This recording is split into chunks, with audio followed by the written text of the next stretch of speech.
Bismillahirrahmanirrahim. Assalamualaikum warahmatullahi wabarakatuh. Apa kabar anak ibu semuanya? Masih tetap semangat belajar di rumah? Semoga anak-anak ibu semua tetap sehat, tetap semangat, dan senantiasa menanti-nantikan video yang dibuat oleh Bapak Ibu Guru walaupun dari rumah. Baik anak ibu, sebelum kita mulai belajar, maka kita mulai dulu dengan membaca doa. Doa dimulai.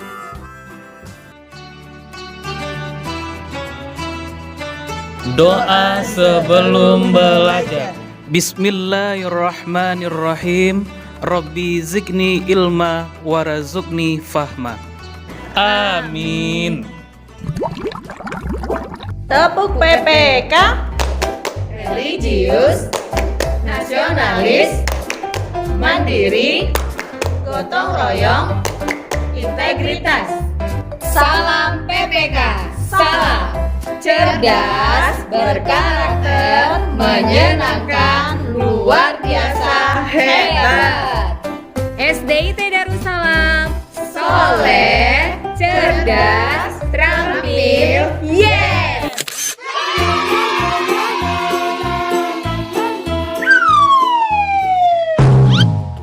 Baik anak ibu, sudah selesai berdoa. Sekarang kita akan masuk ke tema 5 tentang ekosistem. Subtema 2, hubungan antar makhluk hidup di dalam ekosistem. Nah, di subtema 1 kemarin, anak-anak ibu sudah belajar tentang ekosistem kan? Nah, sekarang kita akan masuk ke hubungan antar makhluk hidup di dalam ekosistem tersebut. Anak ibu semuanya, adapun tujuan pembelajaran kita hari ini adalah yang pertama, siswa mampu mencari gagasan pokok dari teks non-fiksi. Yang kedua, siswa mampu mendeskripsikan tentang hubungan antar makhluk hidup dalam ekosistem. Yang ketiga, siswa mampu mendeskripsikan tentang pengaruh kondisi geografis Indonesia. Yang keempat, siswa mampu menjelaskan tentang proklamasi kemerdekaan Indonesia. Yang kelima, siswa mampu membedakan properti dari masing-masing tarian. Anak ibu semuanya, coba perhatikan di berita ini. Oke, sudah lihat? Di situ disebutkan tentang kerbau rawa khas Sumsel yang nyaris punah. Wah, kasihan ya, kenapa ya bisa punah? Mungkin apa karena kerbaunya dibunuh atau mungkin kurang makan ya? Ada lagi nih berita yang berikut ini. Ini tentang orang utan. Orang utan. Pernah dengar tentang orang utan? Kenal nggak dengan orang utan? Kenapa ya kedua hewan ini bisa terancam punah? Bisa jadi kedua hewan ini tadi terancam punah karena pertama itu habitatnya yang sudah dirusak. Tempat tinggal mereka dirusak mungkin karena untuk dibuat perkebunan atau pengambilan pohon-pohon kayu yang besar untuk digunakan sebagai bangunan. Atau bisa jadi adanya kompetisi antara hewan-hewan tersebut dalam memperebutkan tempat tinggal dan juga memperebutkan makanan, serta juga biasanya itu unjuk kekuasaan. Atau punahnya atau terancam punahnya hewan-hewan ini tadi karena memang makanannya sudah nggak ada lagi. Yuk kita cari tahu kenapa hewan-hewan ini bisa terancam punah. Mungkin bisa jadi kita ambil faktor makanannya. Baik anak ibu, perhatikan nih, yang ini. Oh, ini adalah badak. Yang ini adalah gajah. Yang ini. Yang ini adalah harimau.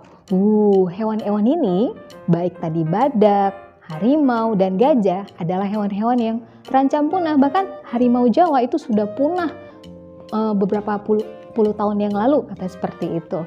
Nah, anak ibu, punahnya hewan-hewan ini tadi berkaitan juga salah satu faktornya tadi adalah makanan. Nah, di dalam ekosistem itu ada beberapa populasi. Kemudian ada juga hewan-hewan yang saling berkaitan. Kaitan antara hewan-hewan ini terjadi hubungan peristiwa makan dan dimakan antara makhluk hidup dengan urutan tertentu.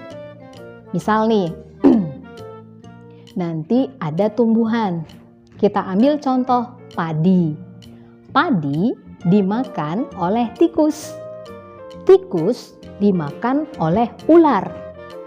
Kemudian ular bisa saja dimakan oleh burung elang. Burung elang karena sesuatu dan lain hal dia mati. Matinya burung elang tadi jatuhkan ke bumi, kemudian dia membusuk.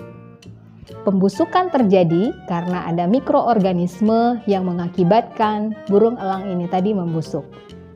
Nama lain mikroorganisme di sini kita sebut dia dekomposer. Bisa nanti dekomposernya itu adalah jamur atau bisa jadi bakteri.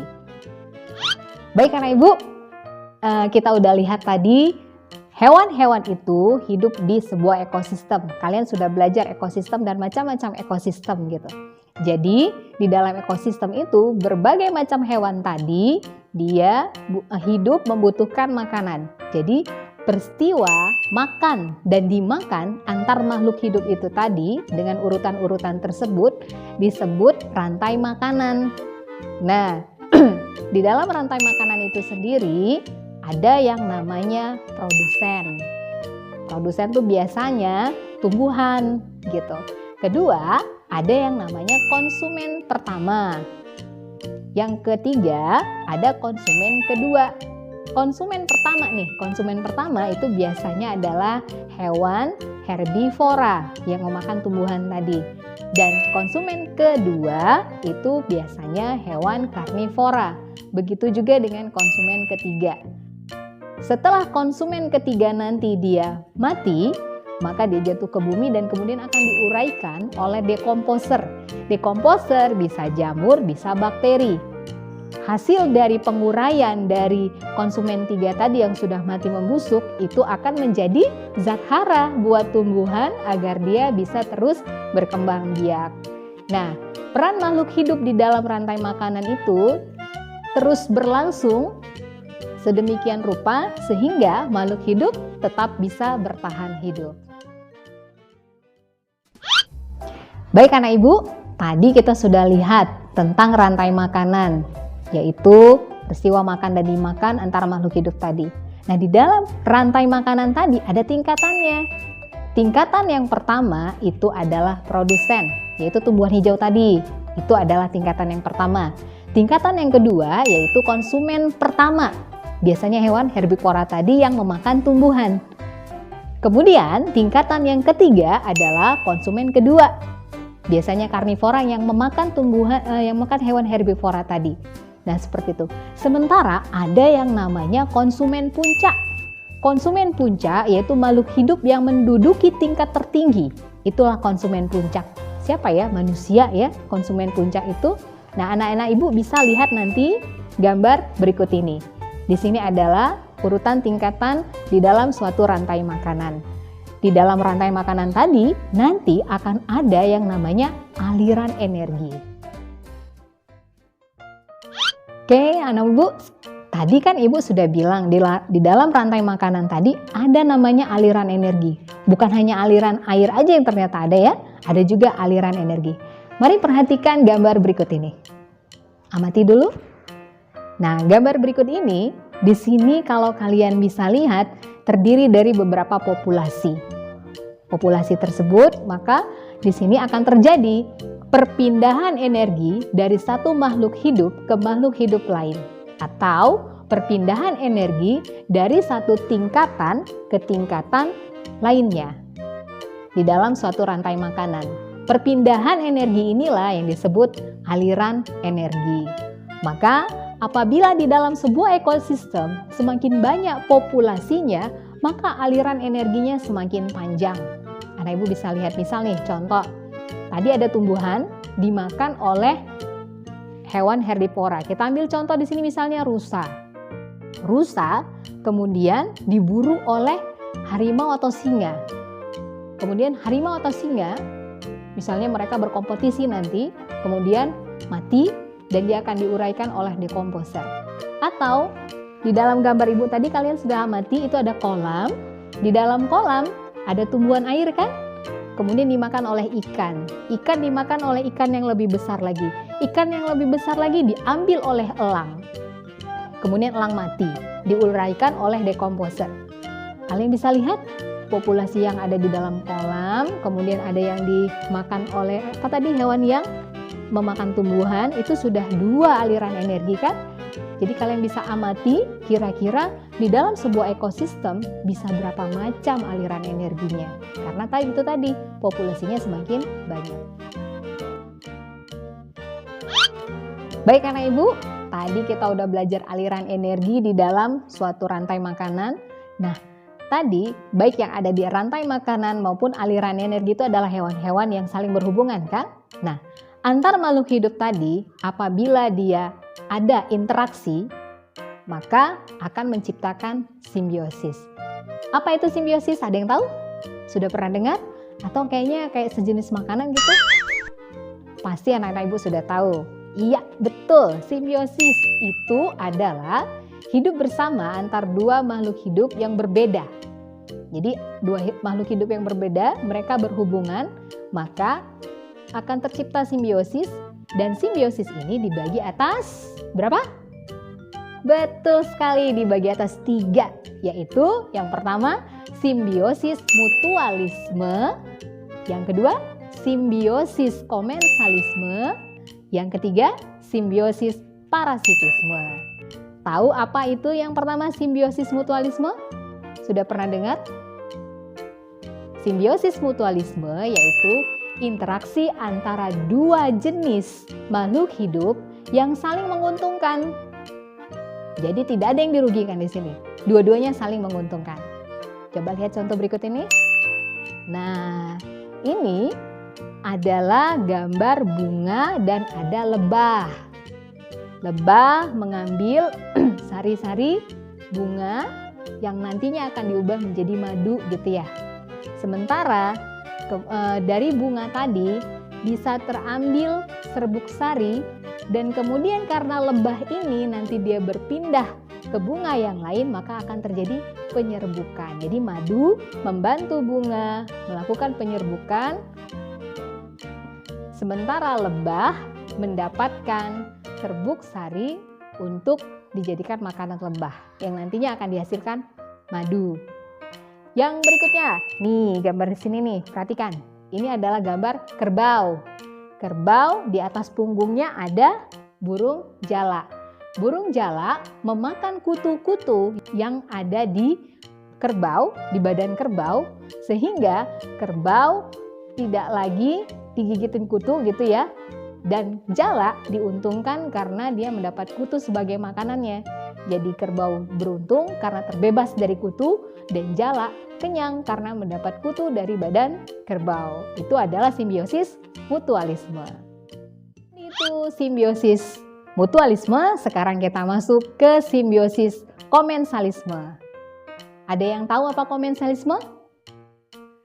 Baik, betul sekali. Komensalisme yaitu hubungan antara 2 jenis makhluk hidup yang menguntungkan salah satu pihak.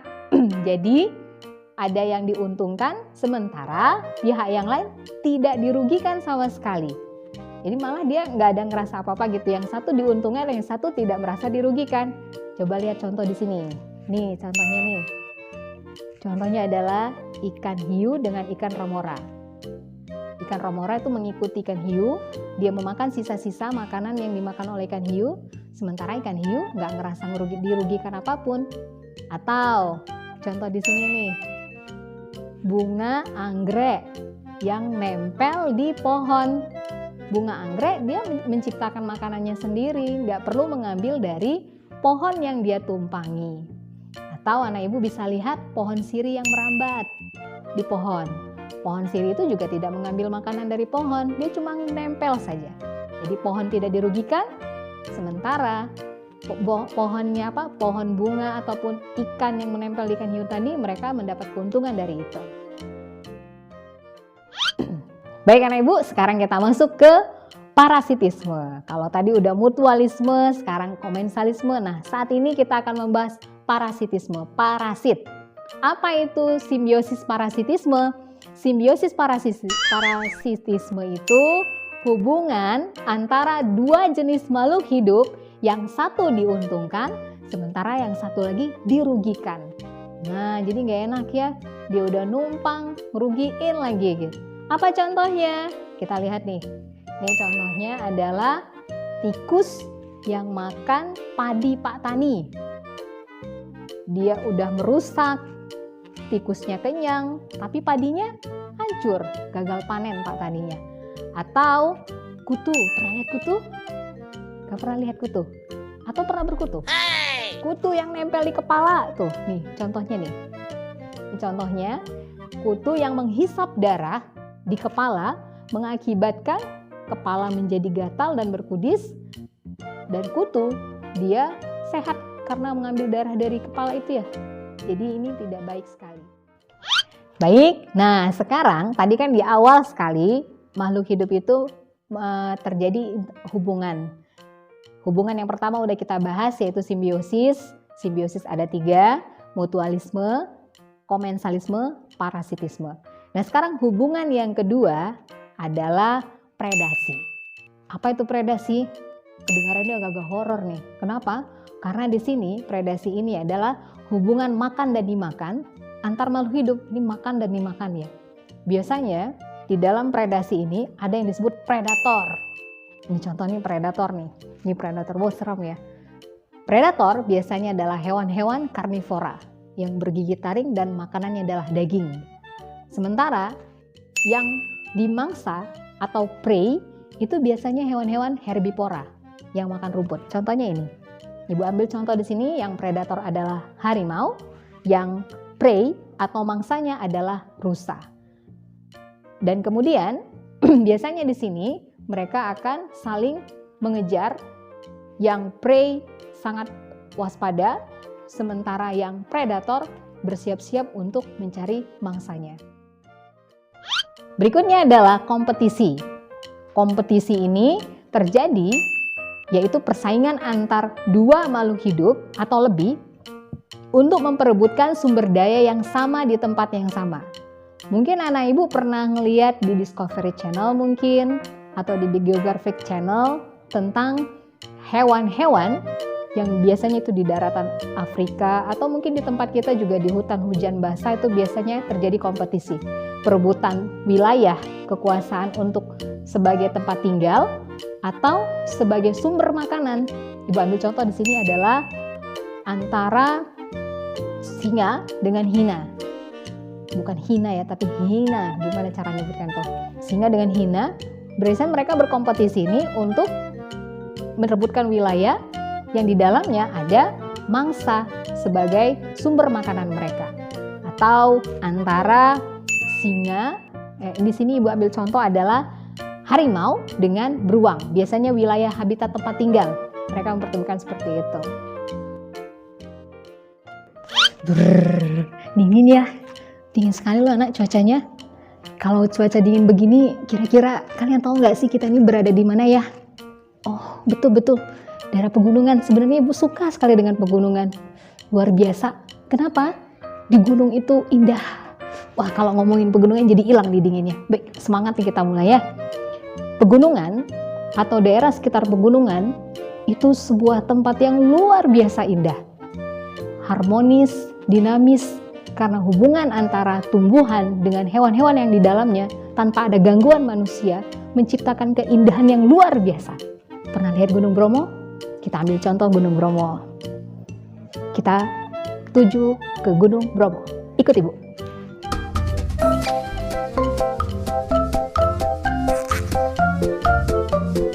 Wow, ini dia Gunung Bromo. Indah sekali. Puncaknya yang tinggi, pohon-pohon yang hijau. Banyak orang datang kemari hanya ingin melihat sunset atau sunrise di Gunung Bromo ini. Jadi, ternyata ada efek lain di Gunung Bromo yang indah ini bagi masyarakat yang ada di sekitarnya. Apa itu? Kita kemon.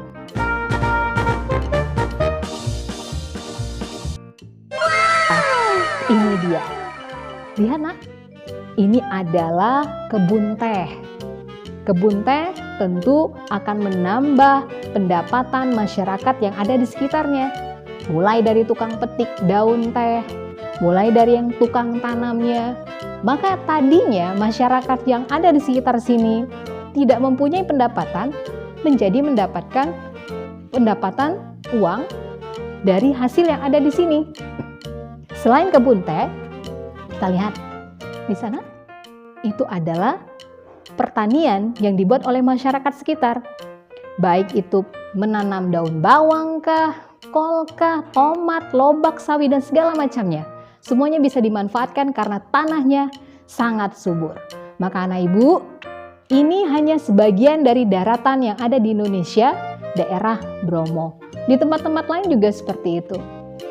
Baik yang di daratan, pegunungan begini, maupun yang di lautan. Seperti itu. Jadi, ternyata selain kehidupan mereka sebagai petani, juga ada kepercayaan berbagai macam yang di sekitar.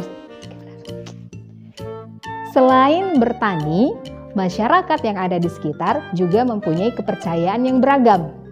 Namun, luar biasanya, kepercayaan yang beragam di sini tidak menjadi pemicu mereka berpisah, tapi menjadi akrab dan saling tolong-menolong dan bergotong royong.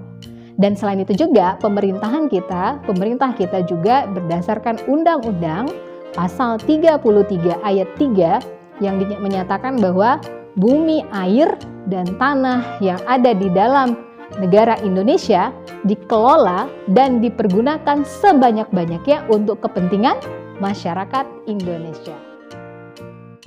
Nah, kita lihat ini adalah contoh pertanian padi dengan sistem terasering yang ada di daerah Bali. Kenapa di daerah Bali? Ini menjadi warisan budaya nasional dan juga mendunia loh nak, sudah diakui oleh UNESCO. Kenapa begitu? Karena di dalam sistem pengairan Subak Bali ini dibutuhkan pertama itu sikap kekeluargaan dan gotong royong. Selain sikap kekeluargaan dan gotong royong yang didasarkan rasa kekeluargaan seperti rasa saling menyayangi, bertanggung jawab, dan juga mempertahankan nilai-nilai kekeluargaan. Jadi intinya di dalam sistem Subak ini adalah sikap kekeluargaan dan gotong royong yang tidak luntur karena waktu. Mereka bekerja bersama-sama untuk mencapai suatu hasil yang didambakan. Jadi tidak hanya orang per orang aja yang boleh menghasilkan padi yang bagus, tapi semua orang yang bergabung di dalam Subak itu harus mendapatkan hasil yang sama. Baik anak ibu, kalian tahu siapa beliau ini? Beliau ini adalah Bapak Proklamator Indonesia. Siapa? Betul sekali, Bapak Insinyur Soekarno. Selain Insinyur Soekarno, siapa lagi? Betul, Bapak Muhammad Hatta. Baik anak ibu, apa hubungannya? Tadi kita kan mulai dari itu ya, dari semangat Subak Bali, kenapa kemari? Ada hubungannya nak. Munculnya semangat Subak Bali itu tidak hanya pada waktu itu aja. Semangat persatuan, gotong royong, kerjasama itu muncul dimulai dari perjuangan kemerdekaan Indonesia ini. Semangat itulah yang terus bersemayam di dalam diri rakyat Indonesia, maka rakyat Indonesia akan senantiasa bersatu, kemudian terciptalah keharmonisan di antara kita, seperti itu. Anak ibu lihat, kemerdekaan Indonesia tidak dicapai dengan mudah. Bukan dengan tidur, tiba-tiba merdeka. Begitu. Tidak, panjang perjuangannya.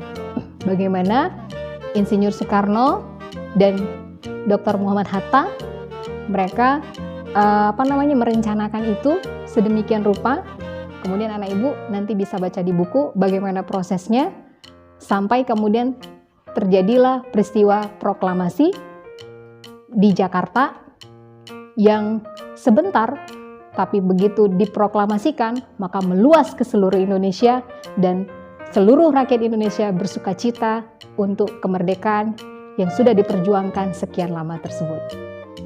Perjuangan ini juga didasari oleh bangkitnya para pemuda yang berasal dari setiap daerah. Walaupun mereka berbeda-beda suku, berbeda-beda latar belakang budaya, tapi demi satu kata, merdeka, mereka bersatu dan kemerdekaan itu berhasil diraih. Ada yang suka nari? Tari itu selain ya untuk olahraga juga untuk nyeneng-nyenengin hati gitu ya. Nah, anak ibu ngomongin tari, tahu nggak sih apa arti tari? Tari itu yaitu seni yang berupa gerakan tubuh berirama, teratur dengan diiringi musik. Jadi itu untuk mengungkapkan perasaan. Nah, ini salah satunya nih, tari piring. Tahu tari piring dari mana? Betul sekali, dari ranah Minang, Rancak Banan. Selain dari tari piring, ada juga tari-tari yang lain. Setiap tari mempunyai ciri-ciri dan kekhususan, terutama alat-alat tari atau properti tarinya. Tari piring pasti pakai piring. Kalau tari kipas, ya pakai kipas, nggak mungkin pakai sapu ya. Kalau tari, apalagi? Ada nih tari nyiru namanya, masih dari Sumatera Barat juga, dia pakai tampah. Maka properti tari ini menjadi ciri khusus dari tari tersebut. Kemudian selain properti tari, ada juga tarian ini diambil dari alam seperti tadi. Contoh di sini tari Maung Lugai. Tari Maung Lugai berasal dari Jawa Barat. Tari Maung Lugai terinspirasi dari gerakan harimau. Jadi kalau udah gerakan harimau berarti tuh gagah gitu ya. Tari ini menyuarakan atau melambangkan semangat kepahlawanan, semangat keperkasaan, dan semangat pantang mundur. Ini berkaitan dengan rasa persatuan kesatuan tadi gitu ya. Properti tarinya pasti bajunya yang agak loreng-loreng gitu ya, bercorak harimau. Itu tadi tentang properti tari. Anak ibu, tahu nggak ini kira-kira apa ya? Ini namanya, ini loh yang disebut namanya pamflet ya, betul, pamflet. Pamflet itu adalah tulisan yang dapat disertai gambar ataupun tidak, dan dia tidak perlu disampul. Kemudian juga tidak perlu dijilid. Cukup satu kertas aja, satu sisi, ataupun di kedua sisinya nanti gitu. Itu pamflet. Salah satu contohnya adalah itu. Atau anak ibu bisa bikin yang lain, contoh pamflet, baik itu tentang corona ataupun tentang yang lainnya. Misal, anak ibu juga mau membuat sebuah acara dengan teman-teman, mungkin bisa dibuat pamflet juga seperti itu. Jadi bisa banyak hal. Yang ini tadi itu cuma salah satu contohnya. Silakan berkreasi, buat sendiri pamflet ala kalian, dan kemudian kalian eksplorasi bersama teman-teman. Oke?